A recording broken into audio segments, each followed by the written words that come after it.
Hey guys, നമുക്കിന്നൊരു ragi soup ഉണ്ടാക്കിയാലോ. ആദ്യം കുറച്ച് ബട്ടറിൽ 2 അല്ലി ഗാർലിക്കും പിന്നെ കുറച്ച് എരിവിനനുസരിച്ചുള്ള ചില്ലിയും ഇട്ട് നല്ലപോലെ വഴറ്റിയെടുക്കാം. എന്നിട്ട് നമ്മുടെ കയ്യിലുള്ള വെജിറ്റബിൾസ്, ഇവിടെ ക്യാരറ്റ് മാത്രമേ ഉള്ളതുകൊണ്ട് ക്യാരറ്റ് ഇട്ടു. എന്നിട്ട് കുറച്ച് ഉപ്പിട്ട് നല്ലപോലെ വഴറ്റിയിട്ട് എന്ത് ചെയ്യുന്നു, നമ്മൾ ലോ ഫ്ലെയിമിൽ അടച്ചു വെക്കുന്നു. അപ്പോഴത്തേക്ക് നമുക്ക് റാഗി പാർട്ട് സെറ്റ് ചെയ്യാം. റാഗിയും വെള്ളവും ആഡ് ചെയ്ത് നല്ലപോലെ ലംസൊന്നും ഇല്ലാതെ മിക്സ് ചെയ്ത് വെക്കാം. എന്നിട്ട് നമ്മൾ ക്യാരറ്റിൻ്റെ കൂടെ പനീർ ആഡ് ചെയ്യുന്നു.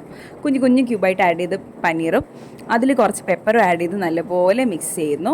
എന്നിട്ട് നമ്മൾ എന്ത് ചെയ്യുന്നു, പാകത്തിനനുസരിച്ച് വെള്ളം ഒഴിക്കുന്നു. അത് ജസ്റ്റ് ഒന്ന് മുങ്ങുന്ന രീതിയിൽ മാത്രം വെള്ളം ഒഴിക്കുക. എന്നിട്ട് നമ്മൾ റാഗി മിക്സ്ചർ ആഡ് ചെയ്യുന്നു.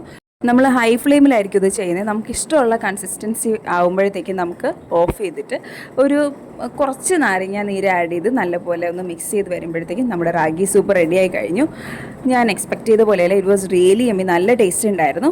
നിങ്ങൾ എപ്പോഴെങ്കിലും ഡിന്നറിനോ ലഞ്ചിനോ try let me know what you think. By.